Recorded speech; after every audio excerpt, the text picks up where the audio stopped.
ಎಷ್ಟೇ ಬ್ಯುಸಿ ಇದ್ರೂ ಆ ಭಗವಂತನ ಕರೆ ಬಂದಾಗ ಅವ್ರ ದರ್ಶನಕ್ಕೋಸ್ಕರ ಹೋಗಲೇಬೇಕು ನಾವು.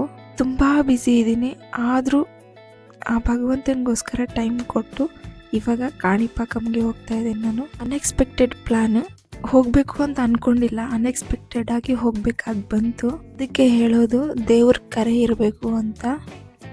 ಕರೆಕ್ಟಾಗಿ ಮಧ್ಯಾಹ್ನ 1:00 ಸ್ಟಾರ್ಟ್ ಆದ್ವಿ ಮುಳಬಾಗ್ಲಿಂದ. ಇವಾಗ ಕಾಣಿಪಾಕಂಗೆ ಹೋಗ್ತಿದ್ದೀವಿ.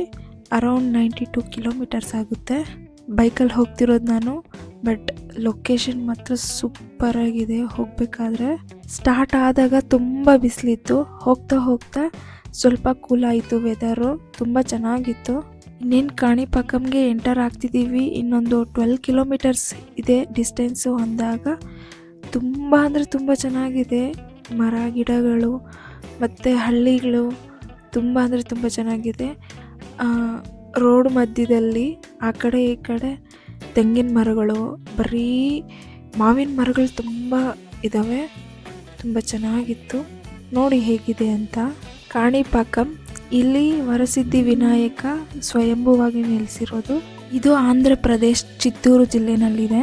ಇಲ್ಲಿರುವಂತಹ ವರಸಿದ್ಧಿ ವಿನಾಯಕನನ್ನು ಯಾರೂ ಪ್ರತಿಷ್ಠಾಪನೆ ಮಾಡಿಲ್ಲ, ಅದಷ್ಟಕ್ಕದೇ ತಾನಾಗಿಯೇ ಉದ್ಭವಿಸಿರೋದು. ಇದ್ರ ಹಿಸ್ಟ್ರಿ ಏನಪ್ಪ ಅಂತಂದರೆ, 3 ಅಣ್ಣ ತಮ್ಮಂದಿರಿರ್ತಾರೆ. ಅವರು ಬಾವಿ ಅಗಿಯೋದಕ್ಕೋಸ್ಕರ ಹೋಗ್ತಾರೆ. ಬಾವಿ ಅಗೀತಿರ್ಬೇಕಾದ್ರೆ ಗಟ್ಟಿಯಾದ ವಸ್ತು ಒಂದು ಅದು ಅವರಲ್ಲಿ ಒಬ್ಬರಿಗೆ ತಗುಲುತ್ತಂತೆ. ತಗುಲಿ ರಕ್ತ ಬರುತ್ತೆ.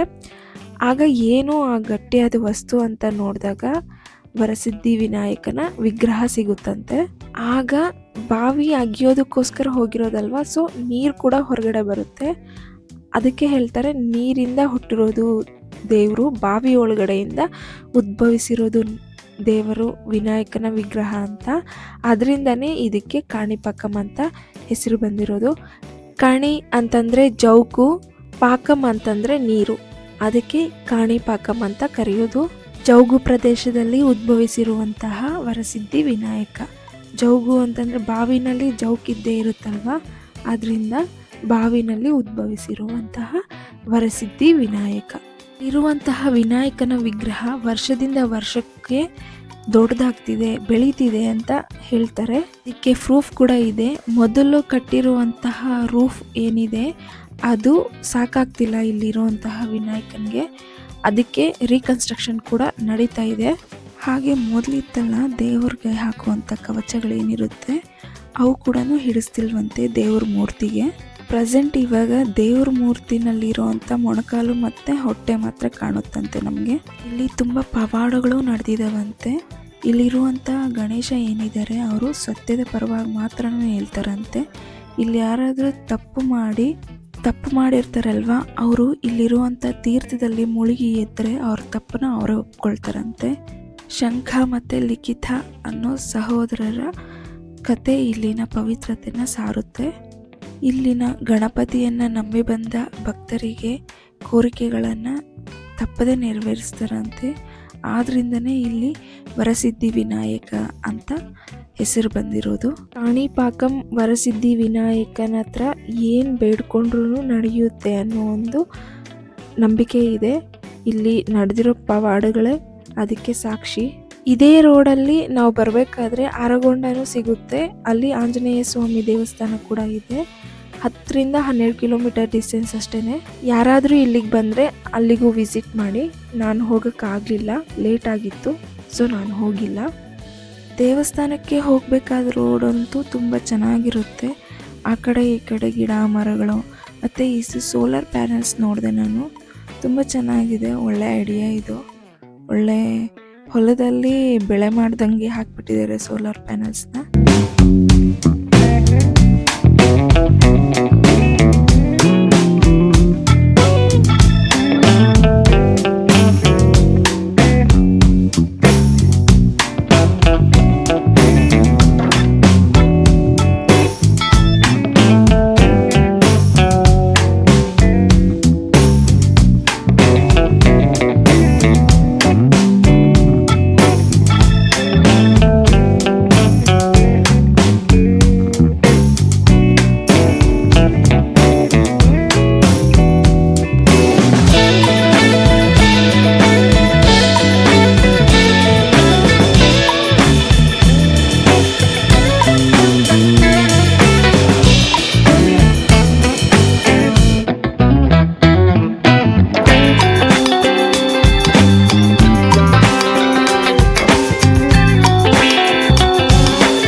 ಅಷ್ಟೊತ್ತಿಗೆ ಕರೆಕ್ಟಾಗಿ 3 ಗಂಟೆ ಆಗಿತ್ತು.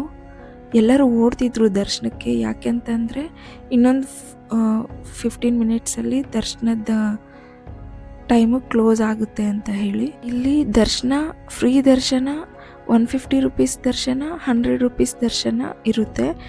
ಆನ್ಲೈನಲ್ಲಿ ಏನು ತಗೊಳ್ಳೋ ಅವಶ್ಯಕತೆ ಇಲ್ಲ, ಇಲ್ಲಿಗೆ ಬಂದು ತಗೋಬಹುದು. ಅಕಸ್ಮಾತ್ ಜನ ತುಂಬ ಇದ್ದಾರೆ, ರಶ್ ಇದೆ ಅಂತಂದರೆ ಮಾತ್ರ ನೋಡ್ಕೊಂಡು ತಗೋಬೇಕಾಗುತ್ತೆ. ನಾನು ಹೋದಾಗ ಫ್ರೀ ದರ್ಶನನೇ ತುಂಬ ಫ್ರೀಯಾಗಿತ್ತು, ಅಂದರೆ ಜನ ಕಡಿಮೆ ಇದ್ದರು. ನೀವೇನಾದರೂ ಇಲ್ಲಿಗೆ ಬಂದರೆ ನೋಡಿಕೊಂಡು ಟಿಕೆಟ್ಸ್ ತಗೊಳ್ಳಿ. ಅಂದರೆ ಜನ ಜಾಸ್ತಿ ಇದ್ದಾರಾ ಇಲ್ವಾ ನೋಡಿಕೊಂಡು ಆಮೇಲೆ ಟಿಕೆಟ್ಸ್ ತಗೊಳ್ಳಿ. ಇಲ್ಲಿ ಯಾರಾದರೂ ಅಂದರೆ ಮೋಸ ಮಾಡೋರು ಇರ್ತಾರಲ್ವ, ನಾವು ದರ್ಶನ ಚೆನ್ನಾಗಿ ಮಾಡಿಸ್ತೀವಿ, ಹತ್ತಿರದಿಂದ ಮಾಡಿಸ್ತೀವಿ ಅಂತ, ಅದನ್ನೆಲ್ಲ ನಂಬಕ್ಕೆ ಹೋಗಬೇಡಿ. ಯಾವ ಟಿಕೆಟ್ ತಗೊಂಡ್ರೂ ನಮಗೆ ಆರಾಮಾಗಿ ದರ್ಶನ ಆಗುತ್ತೆ. ಇಲ್ಲಿ ಹತ್ತಿರದಿಂದನೇ ನೋಡ್ಬೋದು ದೇವರನ್ನು. ಇಲ್ಲಿ ದರ್ಶನದ ಲೈನುಗಳು ತುಂಬ ಇಷ್ಟ ಆಯಿತು ನನಗೆ. ನಿಂತು ಕಾಲು ನೋವು ಬರುತ್ತಲ್ವ, ಸೊ ಅದಕ್ಕೇ ಕೂತ್ಕೊಳ್ಳೋಕ್ಕೆ ಫೆಸಿಲಿಟಿ ಮಾಡಿದ್ದಾರೆ. ಬೆಂಚ್ ಟೈಪು ಫೆಸಿಲಿಟಿ ಮಾಡಿದ್ದಾರೆ, ಕೂತ್ಕೋಬಹುದು ನಾವು ಏನಾದರೂ ಜನ ಜಾಸ್ತಿ ಇದ್ದು ರಶ್ ಇದ್ದರೆ. ಹಾಗೆ ಲೈನ್ ಉದ್ದಕ್ಕೂ ಕುಡಿಯೋ ನೀರಿನ ವ್ಯವಸ್ಥೆ ಕೂಡ ಇದೆ. ದೇವಸ್ಥಾನದ ಒಳಗಡೆ ಮೊಬೈಲ್ ಫೋನ್ಸು ಯಾವುದೂ ಅಲೋ ಇಲ್ಲ. ಸೊ ಇಲ್ಲೇ ಕೌಂಟ್ರಲ್ಲಿ ಕೊಟ್ಟು ಹೋಗಬೇಕಾಗುತ್ತೆ ನಾವು. ದರ್ಶನ ಮುಗಿದ್ಮೇಲೆ ಸಿಗ್ತೀನಿ.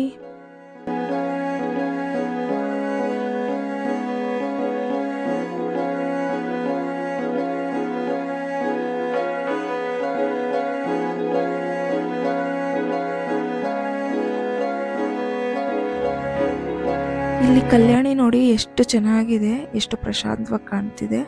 ಬೇರೆ ದೇವಸ್ಥಾನಗಳಲ್ಲಿ ಕಲ್ಯಾಣಿ ಹತ್ರ ಸ್ನಾನ ಮಾಡಿಕೊಂಡು ಮತ್ತು ಸುಮ್ಮನೆ ಗಲೀಜು ಮಾಡಿ ಎಲ್ಲ ಹಾಳು ಮಾಡಿರ್ತಾರೆ. ಇಲ್ಲಿ ಆ ಥರ ಇಲ್ಲ, ಅಂದರೆ ಸುತ್ತನೂ ಆ ಥರ ಅಡ್ಡ ಹಾಕ್ಬಿಟ್ಟಿದ್ದಾರೆ, ಯಾರೂ ಹೋಗೋಕ್ಕಾಗದೆ. ಇದು ಡೈಲಿ ಇದೇ ಥರ ಇರುತ್ತೋ ಏನೋ ಗೊತ್ತಿಲ್ಲ ನನಗೆ. ಅದಕ್ಕೇ ನೀಟಾಗಿದೆ, ಪ್ರಶಾಂತವಾಗಿತ್ತು ನನಗೆ ಕಲ್ಯಾಣಿ ಹತ್ರ. ನೋಡೋದಕ್ಕೂ ಎಷ್ಟು ಚೆನ್ನಾಗಿ ಕಾಣ್ತಿದೆ ನೋಡಿ.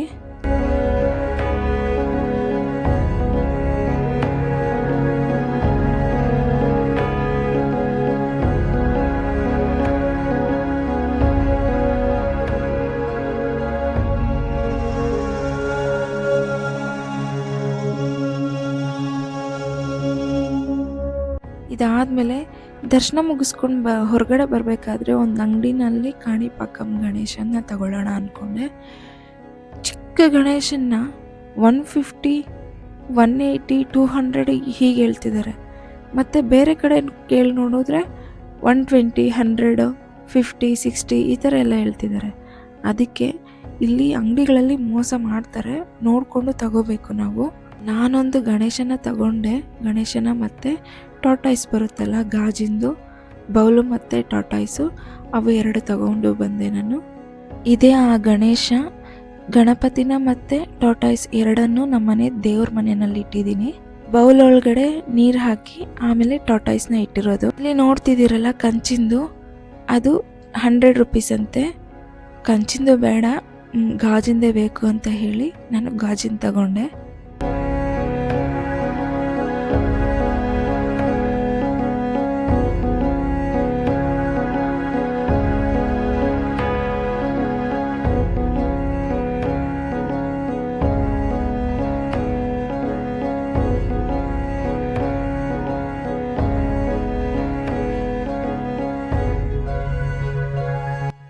ಹೇಳಬೇಕು, ಎಲ್ಲಾದರೂ ಪುಣ್ಯಕ್ಷೇತ್ರಗಳಿಗೆ ಹೋದಾಗ ದೇವ್ರ ಹತ್ರ ಇನ್ನೇನು ದೇವ್ರ ದರ್ಶನ ಆಗ್ತಿದೆ ಅಂದಾಗ ಕಣ್ಮುಚ್ಕೊಂಡು ಏನು ಬೇಡ್ಕೋಬೇಡಿ.